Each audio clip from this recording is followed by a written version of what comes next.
Assalamualaikum warahmatullahi wabarakatuh. Halo teman-teman. Nah, pada kesempatan kali ini kami akan membahas tentang sistem otot pada hewan vertebrata. Nah, bagaimana sih sistem otot pada hewan vertebrata itu? Yuk tonton videonya sampai habis. Nah, pada slide pertama kita akan membahas tentang pengertian otot dan sistem otot. Otot merupakan jaringan tubuh hewan yang mampu berkontraksi. Nah, aktivitas otot ini dipengaruhi oleh stimulus dari sel saraf. Otot tersusun atas miofibril, yaitu berupa filamen-filamen yang berukuran sangat kecil, dan tersusun atas protein kompleks, yaitu aktin dan miosin. Nah, si aktin dan miosinnya ini, atau si filamen-filamennya ini, akan saling berikatan dan akan mendapatkan energi dari mitokondria. Selanjutnya adalah sistem otot. Sistem otot sebagai alat gerak aktif, yaitu mampu menggerakkan organ-organ dalam tubuh dan mampu menggerakkan anggota tubuh lainnya, akan bekerja sama dengan sistem rangka, yaitu sebagai alat gerak pasif. Otot akan menempel pada rangka dan akan menggerakkannya melalui mekanisme kontraksi dan relaksasi, sehingga mampu bergerak secara sadar atau voluntary sebagai respons sadar dari saraf. Nah, selain berfungsi dalam pergerakan, otot berfungsi dalam pemberi bentuk tubuh saat kita duduk maupun berdiri. Lalu, produk metabolisme dari otot yaitu berupa panas yang berfungsi untuk mempertahankan suhu tubuh pada beberapa jenis hewan vertebrata. Untuk mempermudah mempelajarinya, sistem otot dikelompokkan berdasarkan beberapa karakter yang dimiliki. Nah, yang pertama itu berdasarkan warnanya. Otot dibagi menjadi dua, yaitu otot merah dan otot putih. Nah, yang kedua itu berdasarkan letaknya. Otot dibedakan menjadi otot somatik yang menggerakkan tulang, dan otot visceral yang berperan mengontrol aktivitas pembuluh dan saluran. Dan yang ketiga, cara kerjanya itu dibagi menjadi dua, yakni otot yang bekerja secara sadar atau voluntary, itu di bawah kendali sistem saraf. Dan yang kedua itu otot yang bekerja secara tidak sadar atau involuntary muscle. Nah, yang keempat itu berdasarkan struktur mikroanatominya, otot dibagi menjadi tiga macam, yaitu otot skelet atau otot rangka, atau otot lurik, yang kedua itu otot jantung, dan yang ketiga adalah otot. Nah, teman-teman, otot pada hewan vertebrata itu terbagi tiga, yaitu yang pertama adalah otot rangka, yang kedua adalah otot jantung, dan yang ketiga adalah otot polos. Nah, yang pertama kita masuk ke dalam otot rangka terlebih dahulu. Nah, yang pertama adalah otot rangka atau otot lurik. Otot lurik atau otot rangka merupakan organ utama yang menyusun tubuh vertebrata. Sesuai dengan namanya, otot rangka ini tuh menempel pada rangka vertebrata, melekat pada tulang melalui tendon. Nah, apakah teman-teman tahu misalnya nih di kaki ayam itu kan ada tulang mudanya atau yang berwarna putih itu yang menghubungkan beberapa tulang. Nah, itulah disebut dengan tendon. Tendon ini tuh berasal dari jaringan ikat fibrosa. Setiap otot ini memiliki tendon di setiap ujungnya. Nah, teman-teman, otot rangka ini jika diamati dengan mikroskop akan terlihat garis lurik berwarna gelap dan terang. Nah, itulah kenapa otot rangka ini juga disebut dengan otot lurik. Otot rangka ini juga bekerja secara sadar di bawah kendali sistem saraf. Nah, selama kontraksi otot rangka ini, filamen aktin dan miosin itu akan sliding atau saling berkaitan satu sama lain dan akan membentuk jembatan penyeberangan atau cross bridge di atas kepala aktin dan miosin. Nah, si cross bridge-nya ini tuh akan menarik filamen tipis aktin dan melewati filamen tebal atau miosin. Dan setelah penarikan tersebut, cross bridge itu akan melepaskan diri dari aktin. Dengan kata lain itu, cross bridge itu bekerja seperti roda bagi filamen aktin dan miosin. Dan sehingga terjadi proses pemandikan sel atau kontraksi. Nah, proses ini itu membutuhkan ATP. Nah, yang kedua itu adalah otot jantung. Nah, otot jantung ini itu hanya ada pada organ jantung dan memiliki garis atau lurik dan berwarna gelap dan terang. Namun, hanya memiliki 1-2 nukleus saja. Otot jantung ini itu bekerja secara tidak sadar di luar kesadaran otak, yaitu involuntary. Lalu, otot jantung ini itu memiliki percabangan atau diskus interkalis, yaitu pertemuan dari percabangan sel otot jantung. Nah, yang ketiga ini adalah otot polos. Otot polos merupakan otot penyusun saluran yang di dalam tubuh seperti saluran peredaran darah, saluran pencernaan, paru-paru, dan lain sebagainya. Otot polos ini tidak memiliki lurik, sehingga itulah disebut dengan otot polos. Nah, otot polos ini bekerja secara tidak sadar. Otot polos ini juga berbentuk seperti gelendong dan hanya memiliki satu nukleus saja. Nah, teman-teman, hewan vertebrata yang pertama adalah Pisces atau ikan. Nah, ikan merupakan hewan yang hidup di air dan bergerak dengan cara berenang. Ikan ini mempunyai bentuk aerodinamis, yaitu mengurangi hambatan ketika dia bergerak di dalam air. Nah, ikan ini mempunyai 5 sirip, yaitu sirip dada, sirip perut, sirip punggung, sirip anal, dan sirip ekor. Nah, otot rangka pada ikan itu memiliki serabut-serabut yang tersebar di tepi. Oleh karena itu juga, otot rangka pada ikan itu disebut dengan otot bergaris. Nah, otot rangka pada ikan itu dia melekat pada rangka dan kulit, lalu dia bekerja secara sadar atas perintah sistem saraf. Otot rangka bergaris pada tubuh ikan ini terdiri dari gumpalan blok otot. Nah, setiap gumpalan blok otot itu disebut dengan miotom, seperti terlihat pada gambar ya teman-teman. Miotom itu pada ikan dewasa dan miomer itu pada ikan embrio. Dan miotom itu tersusun atas pola tertentu yang biasa dibedakan menjadi 2 tipe, yaitu Characilostoman yang ditemukan pada kelompok Agnatha dan Piscin yang ditemukan kelompok Elasmobranchi dan Teleosteae. Nah, struktur makroanatomi otot terdiri dari urutan miomer zigzag dan terbungkus oleh mioseptum, yaitu bagian jaringan ikat yang membatasi antara miomer berurutan. Jadi dia membatasi antara miomer yang satu dengan miomer yang lainnya. Nah, miomer ini tuh terbentang dari tengkorak dan ekor. Setiap miomer terdiri dari bagian dorsal atau punggung yang disebut epaksial dan bagian ventral atau perut yang disebut dengan hipaksial. Nah, keduanya ini tuh dipisahkan oleh jaringan ikat yang disebut dengan horizontal skeletogeneus. Bagian permukaan selaput ini terdapat otot yang menutupinya, yang dinamakan musculus lateralis superficialis. Dia ini mengandung lemak dengan istilah lain disebut dengan red muscle karena warnanya itu yang merah kehitaman. Nah, bagian-bagian dari otot bergaris itu dibedakan menjadi 4 pada ikan, yaitu yang pertama adalah otot okulomotor yang terdapat pada mata dengan jumlah 3 pasang. Lalu yang kedua, otot hipobranchial, yaitu terdapat pada dasar paring, rahang, hyoid, dan lengkung insang, dan berfungsi sebagai pengembang. Lalu yang ketiga ada otot branchiomerik yang terdapat pada muka, rahang, dan lengkung insang, yang berfungsi sebagai pengkurut. Nah, selanjutnya itu ada otot apendikular. Bisa teman-teman lihat pada gambar yang di bawahnya. Nah, otot ini tuh berfungsi untuk menggerakkan sirip.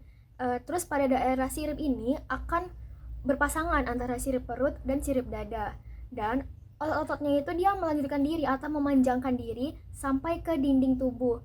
Nah, setelah itu terjadi pelekatan antara ikatan otot hipaksial dari beberapa miomer yang berurutan ke gelang anggota dan menyebar pada sirip. Lalu akan membentuk 2 macam kelompok yang disebut abduktor atau untuk menegakkan dan adduktor untuk mengembangkan. Nah, selanjutnya adalah otot polos. Nah, otot polos ini dia berfungsi pada saluran tubuh. Seperti yang pertama adalah pada saluran pencernaan. Dia berfungsi untuk membantu mencerna atau menggerakkan makanan melalui gerakan peristaltik. Nah, yang kedua dia sebagai saluran kelenjar pencernaan, lalu pada kantong urin, trakea, dan bronkus atau paru-paru. Otot polos juga itu menyusun saluran peredaran darah dan saluran ekskresi serta saluran reproduksi. Nah, yang ketiga adalah otot jantung. Otot jantung ini tentu saja hanya ada pada organ jantung. Otot jantung ini disebut juga dengan miokardium. Nah, si miokardium ini dilapisi oleh 2 selaput. Yang pertama adalah perikardium, itu merupakan selaput luar, dan yang kedua adalah endokardium, yaitu selaput dalam. Nah, proses pada amfibi ini sudah kompleks karena mengikuti dengan beradaptasinya dengan 2 alam, yaitu di darat dan di perairan. Sehingga proses tersebut diikuti dengan perubahan sistem ototnya. Sistem gerak amfibi ini memungkinkan mereka untuk berjalan, bergerak, melompat, dan lain sebagainya. Nah, amfibi ini juga memiliki 3 otot, yaitu otot rangka, otot jantung, dan otot polos. Nah, yang pertama adalah otot rangka. Otot rangka ini merupakan otot yang mempunyai lurik, gelap terang, dan bekerja secara sadar. Sama seperti yang vertebrata lain, Otot rangka pada amfibi ini juga bergerak secara sadar. Dan otot rangka pada amfibi ini dibagi menjadi 3 bagian. Nah, yang pertama adalah otot daging lebar dan pipi, misalnya pada obliquus externus dan transversus yang membentuk dinding perut. Nah, yang kedua ada otot daging spindle yang kedua ujungnya itu menyempit, misalnya pada otot bisep pada lengan. Dan yang ketiga ada otot daging sphincter dengan garis melintang, misalnya sphincter pada anus atau kloaka yang berfungsi untuk membuka dan menutup anus. Nah, yang kedua adalah otot jantung. Nah, otot jantung pada amfibi ini sama seperti ikan, yaitu bekerja secara tidak sadar dan hanya ada pada organ jantung. Otot jantung pada amfibi ini memiliki fungsi utama dalam memompa darah dan mendukung sirkulasi darah ke seluruh tubuh. Contoh fungsinya itu yang pertama, memompa darah ke seluruh tubuh. Nah, otot jantung ini akan bertanggung jawab untuk memompa darah ke paru-paru atau kulit untuk oksigenasi dan ke seluruh tubuh. Nah, pada amfibi, jantung memiliki 3 ruang, yaitu 2 atrium dan 1 ventricle, yang membantu memompa darah dengan cara yang efisien untuk memenuhi kebutuhan oksigen di darat maupun di air. Dan yang kedua ada mengatur sirkulasi campuran darah. Amfibi mempunyai sirkulasi yang ganda, tetapi darah teroksigenasi dari paru-paru dan darah tidak teroksigenasi dari tubuh yang bercampur dengan ventrikel. Nah, otot jantung ini berperan mengatur pemisahan relatif darah teroksigenasi dan tidak teroksigenasi melalui kontraksi yang memastikan darah terdistribusi ke paru-paru dan tubuh secara efisien. Dan yang ketiga ada adaptasi untuk pernafasan melalui paru-paru dan kulit. Nah, amfibi bernapas melalui paru-paru dan kulit. Dan otot jantung harus menyesuaikan tekanan dan aliran pada darah sesuai dengan kebutuhan oksigenasi. Misalnya, selama berada di air, aliran darah lebih banyak diarahkan ke kulit untuk memungkinkan respirasi pada kulit. Dan yang keempat ada mempertahankan tekanan darah. Nah, otot jantung ini bekerja secara berirama, berkontraksi untuk mempertahankan tekanan darah yang cukup agar nutrisi dan oksigen dapat terdistribusi ke seluruh tubuh meskipun sistem peredaran amfibi tidak seefisien mamalia atau burung. Nah, yang ketiga adalah otot polos. Nah, otot polos pada amfibi ini itu menyusun saluran tubuh pada amfibi dan bergerak secara tidak sadar atau involuntar. Nah, beberapa fungsi dari otot polos yang pertama adalah untuk pergerakan saluran pencernaan melalui gerakan peristaltik, yaitu kontraksi ritmik yang mendorong makanan masuk melalui saluran pencernaan. Hal ini membantu dalam proses mencerna makanan. Dan yang kedua adalah pengaturan aliran darah. Nah, otot polos pada dinding pembuluh darah berfungsi mengatur diameter pembuluh darah melalui kontraksi dan relaksasi. Dan yang ketiga, pengeluaran urin. Otot polos pada dinding kandung kemih berperan dalam kontraksi yang memungkinkan pengeluaran urin dari tubuh melalui proses ekskresi. Lalu yang keempat, fungsi reproduksi. Otot polos yang berada di saluran reproduksi berfungsi dalam pengeluaran telur atau sperma selama proses reproduksi. Dan yang kelima, untuk pernafasan. Nah, otot polos juga ditemukan di sekitar saluran pernapasan dan membantu proses pernafasan dengan mengontrol aliran udara masuk dan keluar. Nah, vertebrata yang ketiga adalah reptil. Nah, reptil ini mempunyai sistem otot yang kompleks juga karena untuk mendukung pergerakannya di daratan. Nah, sistem otot pada reptil itu dibagi menjadi 2, yaitu aksial dan apendikular. Nah, yang pertama adalah otot aksial. Nah, otot aksial ini dibagi lagi menjadi otot epaksial dan hipaksial. Nah, yang pertama itu adalah otot epaksial. Otot epaksial ini tuh mengandung lebih sedikit mioseptum dan strukturnya lebih kompleks. Otot epaksial terdiri dari bagian lateral dan median. Nah, bagian lateralnya ini menyatu dengan ili costalis di bagian bawah dan berhubungan dengan tulang ilium dan longissimus. Nah, di bagian atas dia berhubungan dengan tulang sakrum dan vertebra. Lalu ilis costalis tadi dan longissimus itu menunjukkan bentuk yang metameri dan berinsersi di bagian anterior dari tulang tengkorak. Lalu di bagian mediannya ini terdapat medula spinalis dan semispinalis, dan keduanya ini dimulai dari neural spinal dan lengkung vertebra. Otot hipaksial ini terletak di bagian abdomen, dan sekitar tulang rusuk terdapat suatu otot antar tulang rusuk atau interkostal yang berfungsi untuk menghubungkan tulang rusuk yang bersebelahan. Dan selain itu juga ditemukan otot obliquius yang eksternal dan internal. Yang kedua adalah otot apendikular. Nah, otot apendikular ini pada reptil dia mendukung untuk quadrupedal, yaitu untuk berjalan juga menggunakan 4 kaki, kecuali pada hewan yang tidak memiliki kaki seperti ular. Nah, pada tungkai depan ini terdapat otot trapezius yang merupakan derivat dari otot branchial. Nah, beberapa otot tungkai depan berasal dari otot aksial dan umumnya berasal dari otot apendikular seperti nenek moyang ikan. Nah, pada tulang belakang terdapat otot caudofemoralis yang berperan dalam fleksor otot paha. Nah, reptil yang tidak memiliki tungkai seperti ular, dia ototnya lebih kuat karena digunakan untuk pergerakan dan perpindahan. Nah, teman-teman, kita masuk ke dalam sistem otot pada Aves. Nah, Aves sendiri adalah hewan yang mampu beradaptasi dengan kehidupan di perairan, darat, dan juga udara. Anggota gerak pada Aves disebut juga dengan ekstremitas. Anggota gerak pada Aves sendiri ini terdiri dari sepasang sayap dan juga sepasang kaki yang memiliki 4 jari bercakar yang dilapisi dengan kulit bersisik dan juga menunduk. Nah, sistem otot pada Aves sendiri ini terbagi menjadi 2 teman-teman, yaitu otot aksial dan juga otot apendikular. Otot aksial pada Aves ini terdiri dari tulang tengkorak dan juga tulang belakang. Otot aksial dan hipobrankial mereduksi karena terdapat beberapa tulang belakang yang mengalami fungsi sebagai bentuk penyesuaian untuk terbang. Adanya penyatuan yang kokoh antara vertebrata thoracalis dan lumbalis menyebabkan otot aksial tidak berfungsi sempurna seperti pada vertebrata lain, kecuali pada bagian leher atau yang disebut dengan cervicalis. Otot pectoralis berkembang baik dan berfungsi penting pada saat terbang. Otot aksial pada Aves ini, teman-teman, relatif kurang berkembang. Karena apa? Ya karena burung itu lebih mengandalkan sistem otot apendikular untuk terbang. Nah, otot aksial ini terdapat di sepanjang tulang belakang dan mengalami modifikasi penyesuaian untuk terbang. Otot aksial berperan penting dalam proses pernapasan pada Aves, di mana otot aksial ini berfungsi untuk membuka ventilasi paru-paru pada saat Aves terbang. Kedua, ada sistem otot apendikular pada Aves. Nah, otot apendikular ini terbagi menjadi 2 bagian, yaitu bagian depan dan juga bagian belakang. Tungkai depan beradaptasi berupa sayap sehingga ototnya itu menunjang untuk terbang, sedangkan tungkai belakangnya itu beradaptasi untuk berjalan, bertengger, dan juga berenang. Nah, teman-teman, otot apendikular ini tuh sangat penting bagi Aves. Karena apa? Karena otot apendikular ini mendukung fungsi utama bagi Aves itu sendiri, seperti terbang dan juga berjalan. Nah, otot apendikular terbagi menjadi beberapa bagian. Yang pertama itu ada otot pectoralis, yang dimana otot pectoralis ini terbagi menjadi 2 bagian juga, yaitu otot pectoralis mayor dan juga otot pectoralis minor.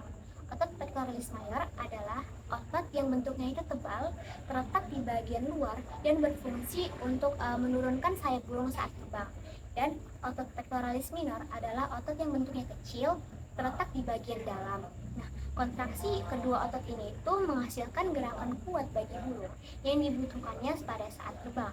Kedua, ada otot supracoracoid yang terletak di bawah otot pectoralis dan berfungsi untuk membantu burung mengangkat sayapnya selama terbang.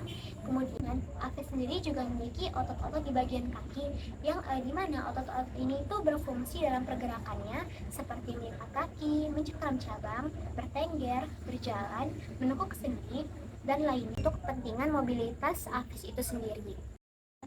Nah, teman-teman dapat melihat bagaimana contoh otot aksial dan otot apendikular pada Aves yang telah ditampilkan pada layar berikut ini. Nah, teman-teman, kita akan masuk ke dalam bagian sistem otot pada mamalia.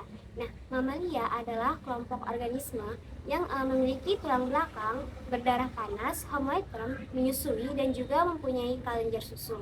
Nah, mamalia ini tuh berkembang, melakukan perkembangbiakan dengan cara melahirkan seperti sapi, harimau, kelinci, rusa, dan lainnya, serta bertelur seperti platypus. Nah, sistem otot pada mamalia ini sendiri itu memiliki kompleksitas tertinggi dibandingkan hewan vertebrata lainnya. Sistem otot pada mamalia ini terbagi menjadi 5 bagian. Ada otot kepala, otot leher, otot bahu, otot dada, dan juga otot perut. Yang pertama, kita masuk ke dalam otot pundak kepala, yaitu yang fungsinya sebagian kecil membentuk galus aponeurotica, disebut juga musculus occipital frontalis, yang dibagi menjadi 2 bagian. Yang pertama ada musculus frontalis yang fungsinya itu mengurutkan dahi dan menarik dahi mata. Kemudian yang kedua ada occipitalis yang terletak di bagian belakang, fungsinya itu untuk menarik kulit. Kemudian kita masuk ke dalam bagian otot mata. Otot mata terbagi atas musculus obliquus superior yang terdapat pada kelopak mata yang berfungsi untuk menarik mengangkat kelopak mata atas. Kemudian ada musculus rectus superior yang berfungsi mengangkat mata dan membantu memutar bola mata. Kemudian ada musculus rectus medialis yang berfungsi untuk menggerakkan mata ke arah hidung atau aduksi mata.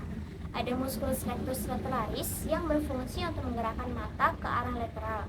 Ada musculus inferior yang berfungsi untuk mengaduksi mata. Ada musculus levator palpebral superior yang berfungsi untuk mengangkat dan menarik kelopak mata ke atas. Kita masuk ke dalam otot mulut. Nah, otot mulut ini terbagi menjadi 5 bagian. Yang pertama itu ada musculus orbicularis yang berfungsi untuk menarik sudut mulut ke bawah. Yang kedua ada musculus superior. Yang ketiga ada musculus labii inferior yang berfungsi menarik bibir ke bawah dan membentuk mimik muka ke bawah. Yang keempat ada musculus buccinator yang membentuk dinding samping rongga mulut. Yang kelima ada musculus zygomaticus mayor dan minor yang fungsinya itu untuk mengangkat dagu dan menahan makanan waktu mengunyah. Kita masuk ke dalam bagian otot pengunyah. Nah, otot pengunyah ini terbagi menjadi 3 bagian. Yang pertama itu ada musculus masseter yang fungsinya itu untuk mengangkat rahang bawah pada saat mengunyah makanan. Yang kedua teman-teman itu ada musculus temporalis yang fungsinya itu untuk menarik rahang ke bawah dan ke atas serta ke belakang. Yang ketiga ada musculus pterygoid lateral dan medial yang fungsinya itu untuk menarik rahang bawah ke depan. Yang terakhir pada bagian sistem otot kepala itu ada otot lidah. Nah, otot lidah ini itu terdiri dari otot superior longitudinal, otot transverse, otot inferior longitudinal, otot genioglossus, otot lingual, otot vertikal, otot palatogiosus, otot styloglossus, dan otot hyoglossus. Masuk ke dalam bagian otot leher. Nah, otot leher itu terbagi menjadi 3 bagian, yaitu ada musculus platysma yang terdapat di samping leher, menutupi sampai bagian dada yang berfungsi menekan mandibula, menarik bibir ke bawah, dan mengerutkan kulit bibir.